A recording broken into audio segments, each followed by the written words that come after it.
में राम सारम राम सारम राम शरणों सतगुरु दयाल को मुखे हृदय हरि नाम नित पथ संगत साधु के जीवन मोक्ष सुख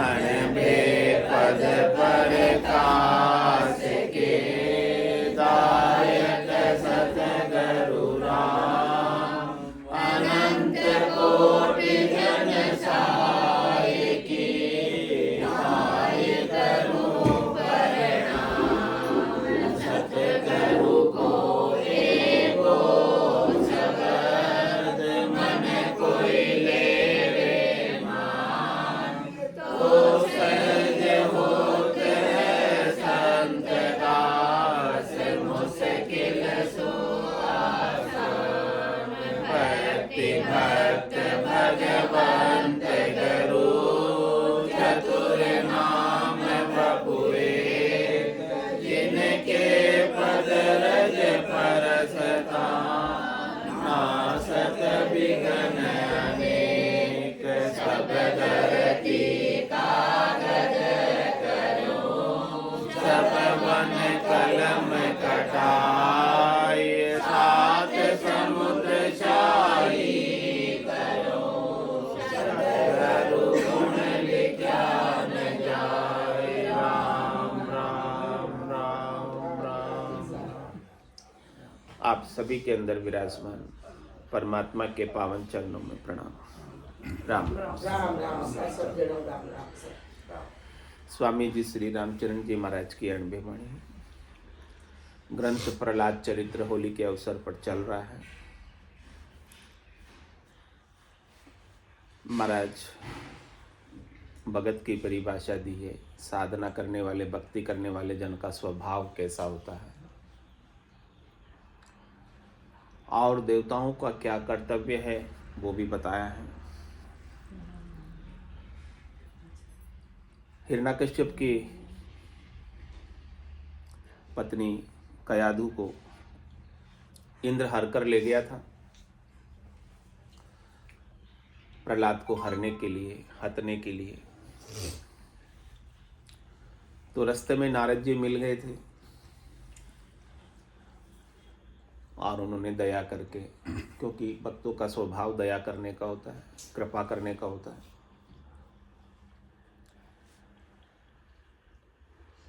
तो इंद्र को समझाकर कयाधु को बचा लिया, प्रहलाद को बचा लिया और फिर नारद जी ने अपने आश्रम में रोज उन्हें सत्संग श्रवण कराई। सत्संग से प्रहलाद जी जो गर्भ में थे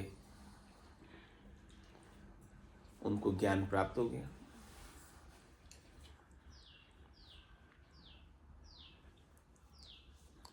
और माता को इतना ध्यान से नहीं सुना था, तो उतना ज्ञान नहीं हुआ जितना प्रहलाद जी को। तो नारद जी ने तो समान रूप से सुनाया होगा प्रहलाद जी को और कयाधु को, लेकिन अब ध्यान देने वाली बात है कि कौन ध्यान दे रहा है सत्संग के शब्दों पर, जिसे अपने यहाँ पे हाँ अणबे के बचन। जो जितना ध्यान देगा उतना अधिक लाभ उसे मिल जाएगा। और जो बैठे तो यहाँ है, ध्यान कहाँ है?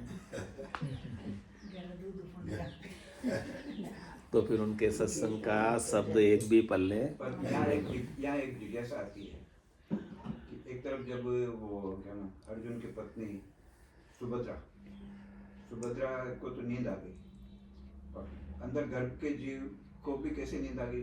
आपका जो भी फरमाना था कि एक ने ध्यान से सुना एक ने नहीं सुना, तो फिर वो अभिमन्यु चक्रव्यूह तोड़ना क्यों नहीं सीख पाया? जो कि अर्जुन तो पूरा बोलते जा रहा था, बताया जा रहा था, पर कहते ही है कि माता को नींद आ गई, इसलिए वो अभिमन्यु भी नहीं सुन पाया। तो फिर जब दो जीव अलग अलग है, एक सुनना चाह रहा है एक नहीं सुनना चाह रहा है, तो यहाँ जो अभी बात चली प्रश्न तो माता को तो नींद आ गई, तो गर्भस्थ शिशु का इसका मतलब या तो एक साथ चलेंगे, तो इधर भी प्रहलाद की माता ने अगर ध्यान से नहीं सुना तो वो भी ध्यान से नहीं सुना। नहीं, अभी सब यहाँ राष्ट्रपति कर यहाँ माता को नींद नहीं आई, माता जग रही है, सुनने में और नींद में फर्क है। माता जग रही है, लेकिन माता की जिज्ञासा, माता की लगन उतनी नहीं है जितनी प्रहलाद जी की लगन है। यहाँ नींद नहीं आई, कर्ण इंद्री काम कर रही है। नींद में कर्ण इंद्री काम नहीं करती है, सुसुप्त हो जाती है कर्ण इंद्री में। लेकिन यहाँ कर्ण इंद्री काम कर रही है, लेकिन उनकी बुद्धि के अंदर इतनी लगन नहीं है, इतना महत्व नहीं था। जिनकी बुद्धि में महत्व होता है उनको लगन लगती है, तो श्रद्धा होती है। तो जहाँ श्रद्धा है, लगन है, विश्वास है, नैचा है, प्रतीति है, दृढ़ता है, उन्हें तो ज्ञान का लाभ मिल जाता है। नारद जी ने तो समान रूप से सुनाया दोनों को। एक की लगन थी, उसने धारण कर लिया, और जिसकी लगन नहीं थी सुन के अनसुना कर दिया। जैसे स्कूल में मास्टर तो सबको एक जैसे पढ़ाता है, पर एक बच्चा फर्स्ट रैंक लाता है, एक फेल भी होता है, इसमें तो फर्क तो है। तो कह रहे कि बहुत भांति सींचत कुमलाई। नारद जी ने सत्संग श्रवण कराकर कितने दिनों तक सत्संग के ज्ञान से, सत्संग के ज्ञान की गंगा से, सत्संग के अमृत से सिंचित किया उनको, लेकिन फिर भी कुमला गई। क्यों कुमला गई? क्या उनके भरम था? कह रहे परग्रह जन्म लाजियो आई, कि मुझे लज्जा आ रही है कि मैं अपने बेटे को किसी दूसरे के घर में जन्म देऊंगी, ये मुझे लाज आ रही है। कौन दई संयोग बनायो, विधाता ने क्या ऐसा संयोग बनाया? मेरो पाप प्रकट हुआ आयो, मेरा कोई प्रारब्ध ऐसा, पाप कर्म ऐसा उदय हो गया, जिसके कारण से मुझे अपनी संतान को दूसरे के घर में जन्म देना पड़ रहा। तो ज्ञान सुनने के बाद तो प्रारब्ध भी नहीं रहता, ज्ञान श्रवण करने के बाद संचित भी नहीं रहता, ज्ञान श्रवण करने के बाद क्रियमान भी नहीं रहता। तीनों ही प्रकार के कर्म कट जाते हैं। कब कटते हैं? सन्मुख होई जीव मोहि जबई, जन्म कोटियक। कितने जन्मों के करते हैं? इसी जन्म के करते हैं या पुराने भी कट जाते हैं? कोटि, हाँ कोटि। सन्मुख होते ही, ज्ञान के, सतगुरु के सन्मुख होते ही, एक जन्म के नहीं, अभी के नहीं, क्रियमान नहीं, प्रारब्ध नहीं, संचित भी। कितने जन्मों के? कोटि जन्मों के कट जाते हैं। लेकिन ये बात अभी समझ नहीं आई कयादू को, और प्रहलाद जी को समझ आ गई। वो स्त्री सुलभ गुण में था उनका। तो कह रहे मेरो पाप प्रकट हुए आए, तो मेरा कोई कर्म उदय हुआ है। लेकिन जिसको ज्ञान प्राप्त हो जाता है वो तो कहता है कर्म बेचारा क्या करे, जे बस्तर सम होए। ये तो कर्म हमने ओढ़ रखे हमारे ऊपर, ये तो वस्त्रों के समान है कर्म। ये बेचारे कर्म क्या कर सकते हैं आपका? आप जबरदस्ती कर्मों को दोष देते हो, प्रारब्ध को दोष देते हो। काल ही, कर्म ही, ईश्वर ही मिथ्या दोष लगाए। बड़े भाग मानुष तन पावा, सुर दुर्लभ सब संत ही गावा। साधन धाम मोक्ष कर द्वारा, पाइये जेने परलोक सिवारा। सो परतर दुख पावसी, सिर धुनि धुनि पिछताए। काल ही, कर्म ही, ईश्वर ही। हाँ, झूठा ही दोष मत देते हैं प्रारब्ध पे। हमारा प्रारब्ध ठीक नहीं था, इसलिए हमें सत्संग श्रवण करने का अवसर नहीं मिला। हमारे कोई कर्म आड़े आ गए, इसलिए हम नहीं आ पाए। ऐसे कर्म अच्छे थे, बाहर बैठे तो यहाँ आ गए। तो महाराज के जैसे ही आप सन्मुख होते हो ज्ञान के, सदगुरु के ज्ञान के, सदगुरु आपको निर्भय पद की प्राप्ति करा देते हैं। कितनी देर लगती है? एक क्षण, तत्क्षण ही कराते। बिगड़ी जन्म अनेक की, सुधरे अब ही आज। होई राम का नाम जप, तुलसी तज को समाज। कितने जन्मों से बिगड़ी हुई है तुम्हारी? अनंत जन्म हो गए। अनंत जन्म को बिछड़े हुए जीव है। कोई यार पीवसु मेला करे, कोई आ जावे, मुझे ऐसे संत मिल जाए, सदगुरु मिल जाए, केवली भगवंत मिल जाए और मुझे अपने पतिस्वरूप परमात्मा से मिला दे। मैं अनंत जन्मों से बिछड़ गई हूँ। क्यों बिछड़ गई हूँ? भोड़प मेरे साइया, मैं थी बड़ी गिवार, तुमसा प्रीतम छांड कर गई आन की लार। मैं क्यों बिछड़ी ऐसे परमात्मा से, ऐसे ब्रह्म से, ऐसे स्वरूप से, ऐसे सत्य से, ऐसे अविनाशी से? मेरी भोड़प की वजह से, मेरी नादानी की वजह से, मेरी नासमझी की वजह से, मेरे अज्ञानता की वजह से मैं गिंवार थी। तुम जैसे प्रीतम को छोड़कर, अविनाशी को छोड़कर नाशी शरीर का वर्ण कर लिया और मैं अपने आप को शरीर ही मानने लगी और शरीर के जन्म को मेरा जन्म मानने लगी और शरीर की मृत्यु को मेरी मृत्यु मानने लगी, मानने लगी।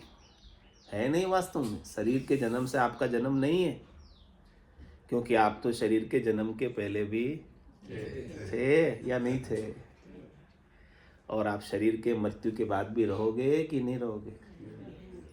नहीं रहोगे? रहोगे ना? हाँ, तो फिर मरेगा, जन्मेगा। केवल जल के अंदर एक लहर उपजी है, आपका जन्म हो गया और लहर वापस शांत हुई है, आपकी मृत्यु हो गई। तो जल को क्या फर्क पड़ा जन्मने से और मरने से, लहर के उत्पन्न होने से और मिटने से? कोई फर्क पड़ा जल को?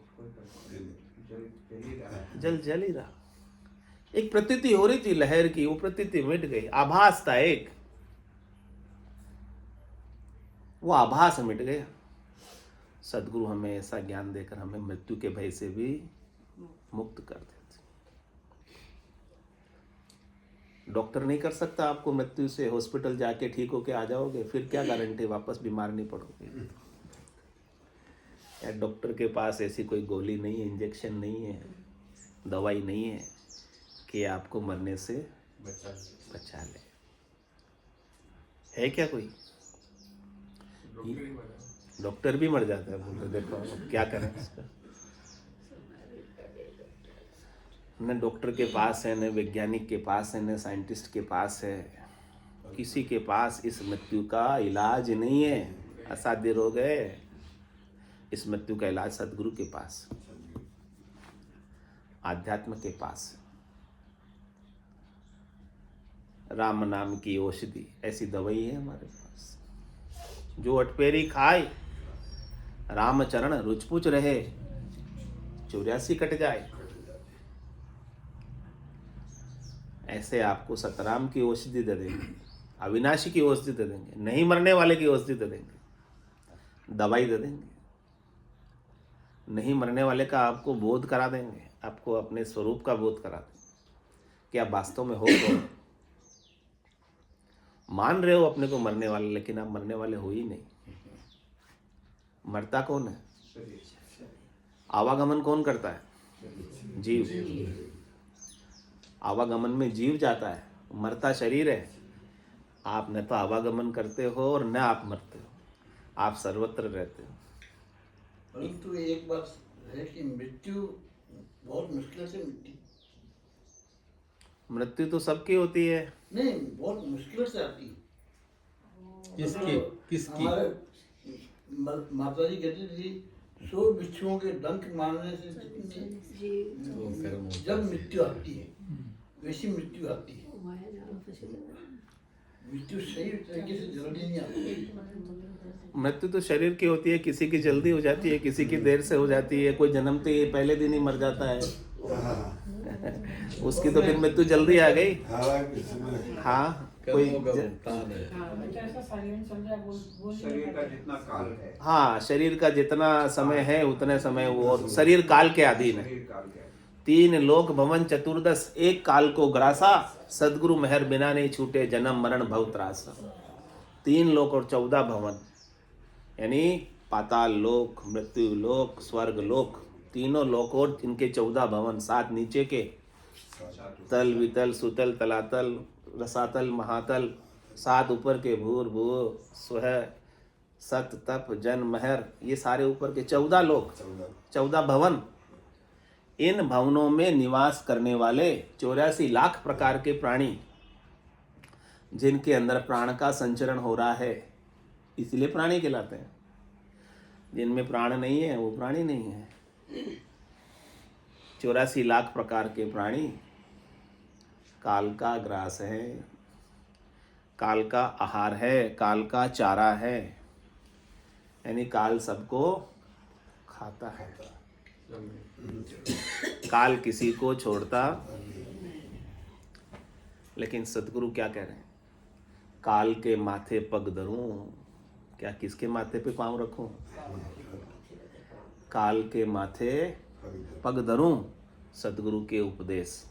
सदगुरु ने हमें ऐसा एक अकाल पुरुष बता दिया जो काल से परे है, जिसका काल भी कुछ बाल भी बाका नहीं कर सकता, जिसका काल बाल बाका नहीं कर सकता, ऐसा अकाल पुरुष आप है। आप आपका स्वरूप है, आपकी आत्मा है।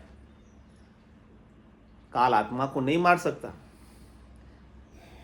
आत्मा को शस्त्र नहीं मार सकते, अस्त्र नहीं मार सकते, आत्मा को आग नहीं जला सकती, आत्मा को पानी नहीं जला सकती, आत्मा को हवा नहीं सुखा सकती। ऐसी आपकी आत्मा अविनाशी है, लेकिन उसका हमें पता नहीं। वो पता आपको सदगुरु बता रहे हैं। आपके प्रश्न का उत्तर आ रहा है सर।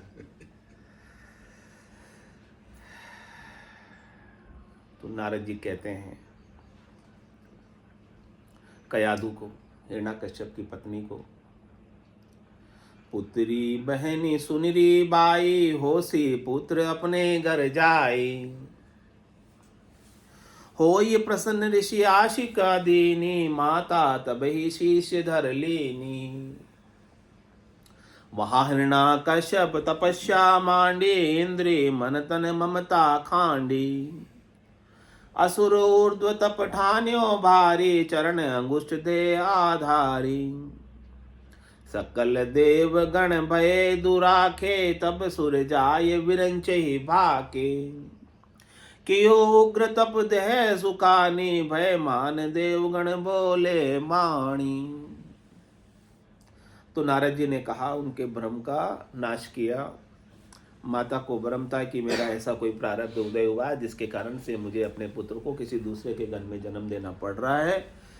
तो नारद जी ने कहा कि पुत्री बहन सुन रही बाई, हे पुत्री, हे बहन, हे बाई सुन। होसी पुत्र अपने घर जाए, तेरे पुत्र तू अपने घर जाएगी तब होगा। होई प्रसन्न ऋषि आशिका दीनी। इस प्रकार से नारद जी ने प्रसन्न होकर आशीर्वाद दिया कयादु को। और माता तब शीश धर लीनी, माता ने उस आशीर्वाद को शिरोधारी किया। वहां हिरण्याकश्यप तपस्या मांडी। और इससे पीछे क्या हुआ था? हिरण्याकश्यप जंगल में तपस्या करने गया था, वन में। और कैसी कठोर तपस्या की उसने? इंद्री मन तन ममता खांडी। मन की, तन की और इंद्री की ममता को छोड़ दिया और कठोर तप की, कठोर तपस्या की। असुर ऊर्ध्व तप ठान्यो भारी। उसने बहुत जबरदस्त तप किया, भारी तप किया। कैसा तप किया? चरण अंगुष्ठ दे आधारी।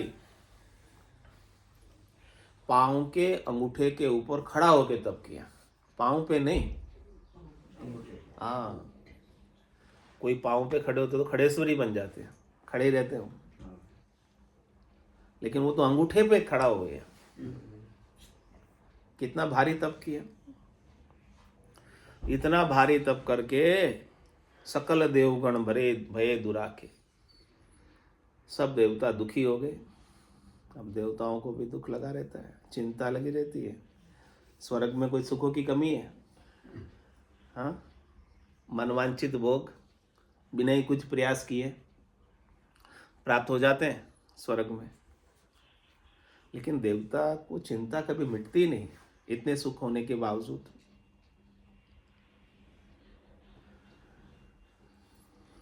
क्या चिंता लग रही है देवताओं को कि हमारी गद्दी, हमारी कुर्सी, हमारे सुख ये हिरण्याकश्यप छीन लेगा, क्योंकि ये तपस्या करके वरदान प्राप्त करेगा और फिर हमारे ऊपर आक्रमण करेगा और हमको हमारे सुखों से वंचित होना पड़ेगा। तो स्वर्ग में चले गए फिर भी दुखी बेचारे, फिर भी चिंता नहीं मिटी। It's 8:30. तो अब कहाँ जाना? स्वर्ग में जाना है, कहाँ जाना? स्वर्ग में भी चिंता मिटने वाली अब स्वर्ग की इच्छा मत करना।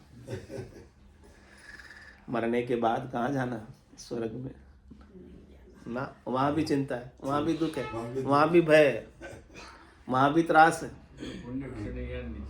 हाँ, जितने पुण्य है ना उतनी देर वहाँ आपको रखेंगे और सुख के भोगने से पुण्य आपके क्षीण हो जाएंगे और फिर वापस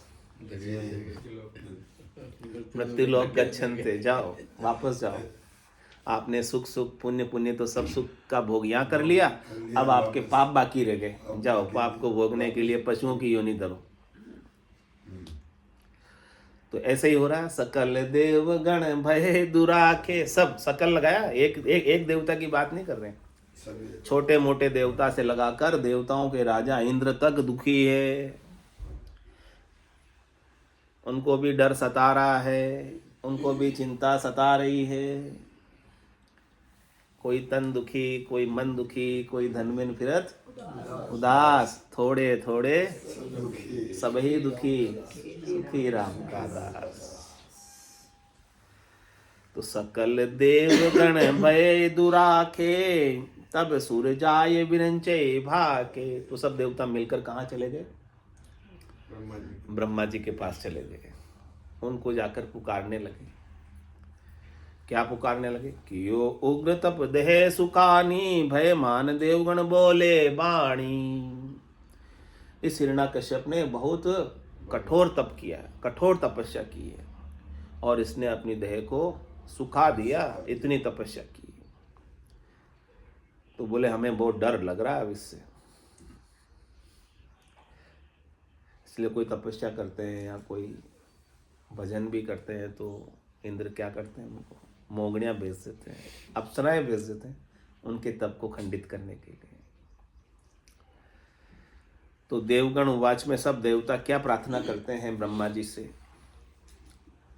के ब्रह्मा हमको उठा हर दीजे, के हिरण्याकश्यप कहे सो कीजे।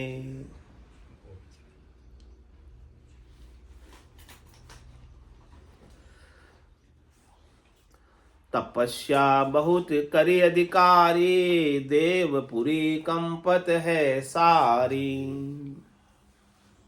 तब ब्रह्मा मन कियो विचारा, सुरन सहित चाल्यो तिह बारा। स्वर्ग लोक ते ब्रह्म सिधाए, वर देने को तत्क्षण भू आए। ब्रह्मा हुलसी विचार है सोई, वर द्यु असुर मांगी है जोई। आया असुर तन छिरक्यो जारी, कर चेतन पुनि वचन उचारी।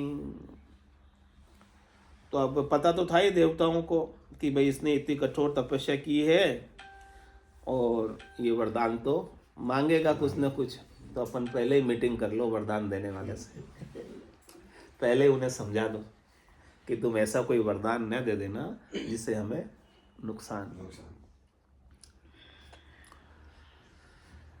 कहा कि भाई हिरण्याकश्यप केवे सो कीजिए या फिर हमको ही बचा लेना। देवता बोले ब्रह्मा जी से, दो में से एक काम करना, वो कहेगा जो करोगे तो हम नहीं बचेंगे, क्योंकि वो उसने बहुत अधिक तपस्या की और वो वरदान पाने का अधिकारी बन गया तपस्या करके। यहाँ भी तपस्या करते हैं जो तपस्वी सु राजेश्वरी हो जाते हैं, यानी तपस्या का फल क्या है? अगले जन्म में राजा बन जाते हैं। और राजा बनने का फल क्या है? नरकेश्वरी, वापस नरक में जाना पड़ता है। तो तपस्या बहुत करी अधिकारी, देवपुरी कंपत है सारी। उसकी तपस्या का बल इतना हो गया कि हमारी देवपुरी, हमारे देवलोक सब वाइब्रेट करने लगे, वाइब्रेशन होने लगा, उसमें कंपायमान होने लगे।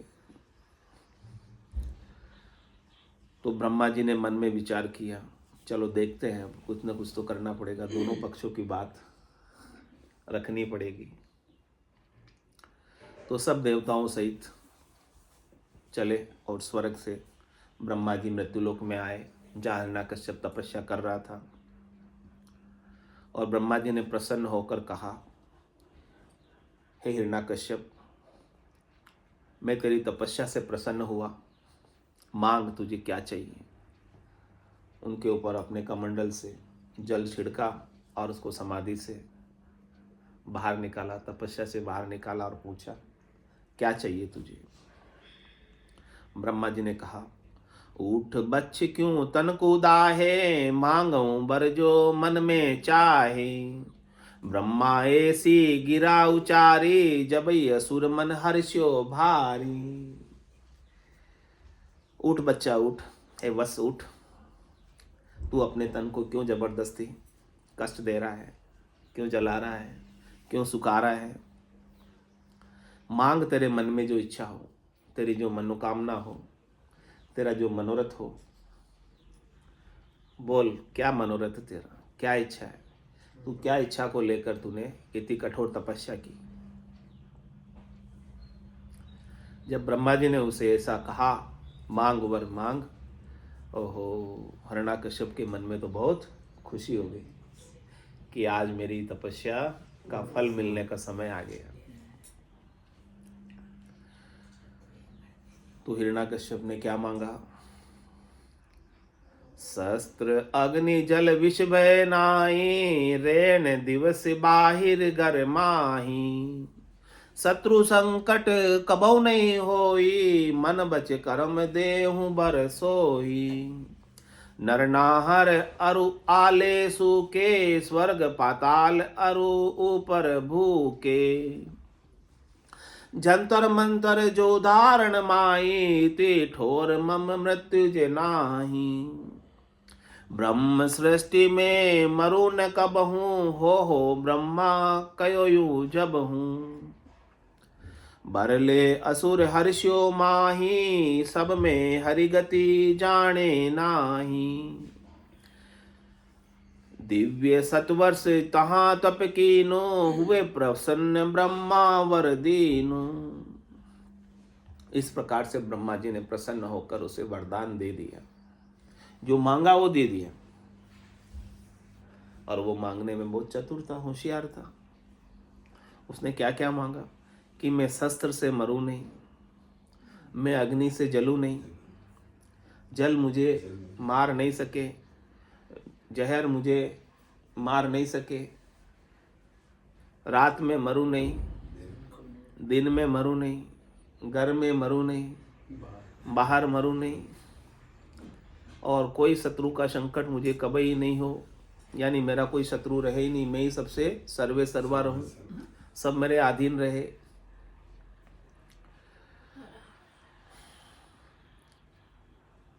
कह रहे नर से मरू नहीं, नाहर से मरू नहीं, बोले आले से या सूखे से किसी से न मरूं, यानी धरती पर नहीं मरूं, समुद्र में न मरूं,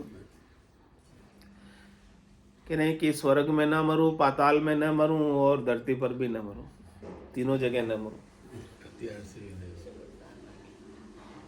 कह रहे कोई जंतर मुझे मार न सके, कोई मंत्र मुझे मार न सके, कोई योद्धा मुझे रण के अंदर युद्ध में हरा न सके, हरा कर मार न सके, कि इतनी जगह मेरी मृत्यु नहीं होनी चाहिए।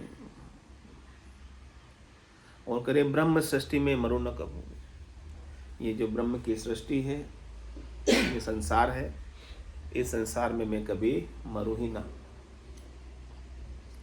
तो ब्रह्मा जी ने क्या कहा, हो ब्रह्मा कयो जब यूं जब हूं, तथास्तु तथास्तु बोल दिया। बोले ऐसा ही होगा, ऐसा ही होगा, दे दिया वरदान। और ऐसा वरदान पाकर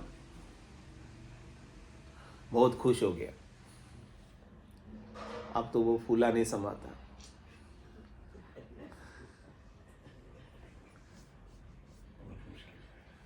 और अब वो जब ऐसा वरदान मिल गया तो निरंकुश हो गया।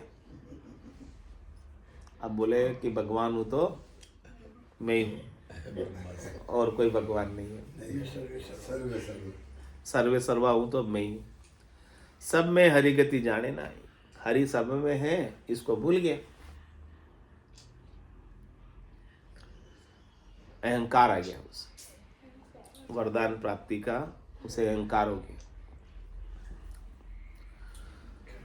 और तपस्या का भी अहंकार हो जाता है। यानी कोई भी करनी करते हैं, कोई भी क्रिया करते हैं, करनी और क्रिया का अहंकार आए बिना रहता नहीं है। तो उसे तपस्या का भी अहंकार हो गया। कितना वर्ष तपस्या की, दिव्य सतवर्ष कहाँ तप की, 100 वर्षों तक मैंने वहां तपस्या की। दिव्य सतवर्ष कहाँ तप की, 100 वर्ष तक मैंने तपस्या की ऐसी, तब जाके मेरी तपस्या का फल वरदान के रूप में मिला।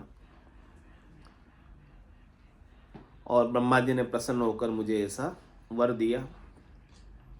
तब हिरण्यकश्यप अपने घर आए, माता ऋषि ले तहाँ सिधाए। तो हिरण्यकश्यप के सब खुश होकर वरदान पाकर अपने राजमहल में आ गया।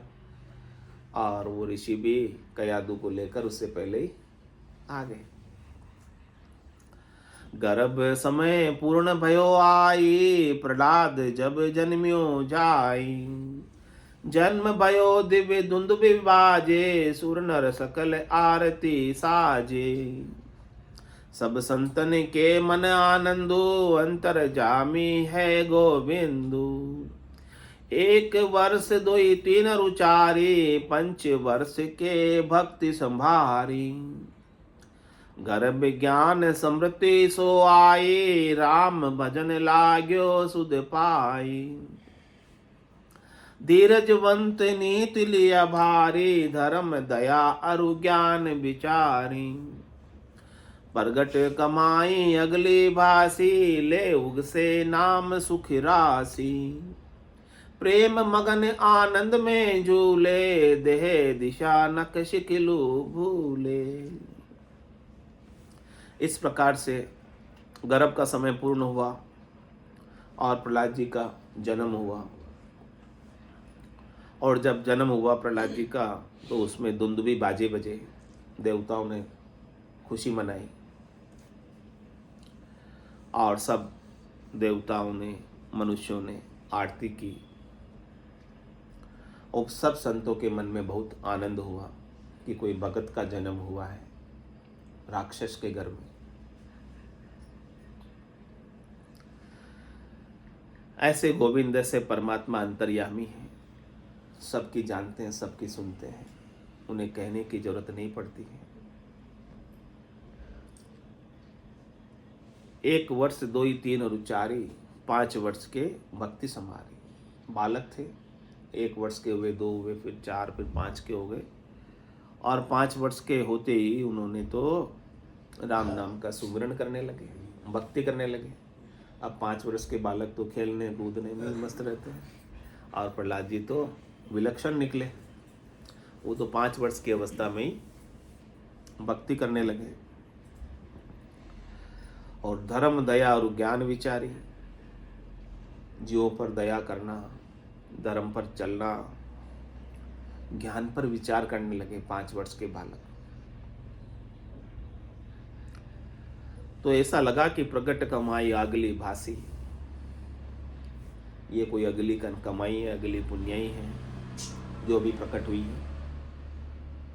बाकी 5 वर्ष के बालक को किसने सिखाया? अभी तो गया ही नहीं था गुरुकुल, अभी तो पढ़ने स्कूल में भी नहीं गया। और अभी से ही धर्म की बात, नीति की बात, ज्ञान की बात, भजन सुमरन की बात करने लगा। उनके मुख से नाम उकसता था। उकसना का मतलब उनको नाम का सुमरन करना नहीं पड़ता था, स्वतः होता था। उनकी रसना ठहरती नहीं थी, उनकी रसना में ऐसा रस आता था, नाम के सुमरन से ऐसा आनंद आता था कि वो ठहरते ही नहीं थे, रुकते ही नहीं थे राम नाम लेने से। ऐसा आनंद भीतर में से उगस रहा है, ऐसा सुख भीतर में से उपज रहा है ऐसा नाम का सुमरन उनके माध्यम से बन रहा है, उनके मुखारबिंद से बन रहा है। और ऐसे आनंद के अंदर प्रेम मगन आनंद में झूले, वो तो प्रेम में मगन होकर ऐसे आनंद में झूलते हुए राम जी के नाम का, नारायण के नाम का, हरि के नाम का सुमरन कर रहे हैं। 8:45. और ऐसे सुमरन करते करते देह दिशा नक्षिकलु भूले, उनकी देहाध्यास, शरीराध्यास, जीवाध्यास छूट गया, ऐसा आनंद हो गया, महारस प्राप्त हो गया। महारस से ज्ञान आनंद पद उपजे, जदियो निर्भय हो।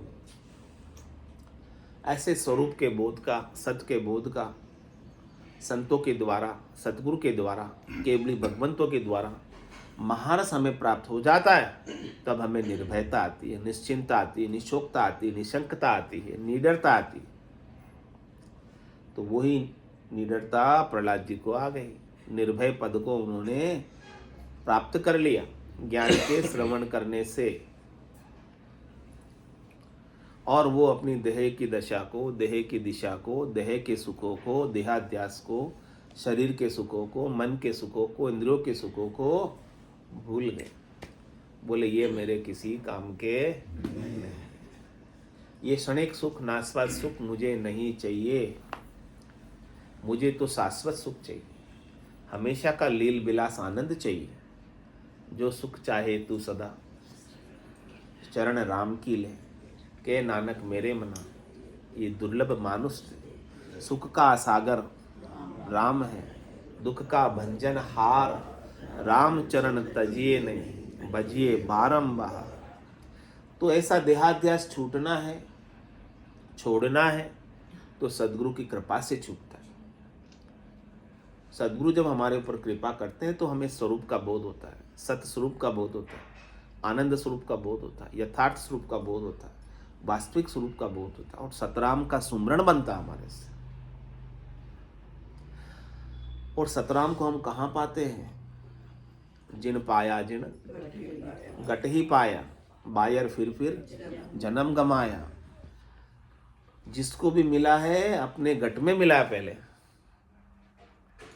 यानी अपने भीतर ही राम प्रकट हुए।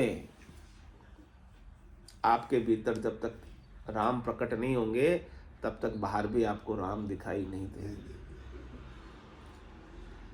बाहर राम को देखने के लिए आपको भीतर से राम बनना पड़ेगा, स्वरूप का बोध करना पड़ेगा, तब आपको सर्वत्र राम दिखाई देंगे। आपके घट में प्रकट आना पड़ेगा। सब घट तेरे साइया, खाली घटने कोई, बलिहारी व घटने जामे प्रगट। उस घट की बलिहारी जिसमें सदगुरु का ज्ञान ठहर गया, और ठहरने से भीतर में स्वरूप का प्राकट्य हो गया, स्वरूप का बोध हो गया, सत्य का बोध हो गया, आनंद का बोध हो गया, अविनाशी का बोध हो गया, नहीं मरने वाले का बोध हो गया।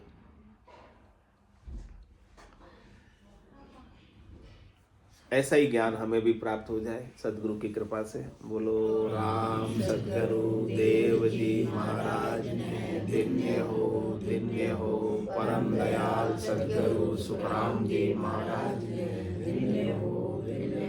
अनंत श्री सदगुरु सुखराम जी महाराज के ज्ञान सत्स्वरूप भगवान ने धन्य हो। केवली भगवंता ने धन्य हो। जीवा तारण जहाज ने,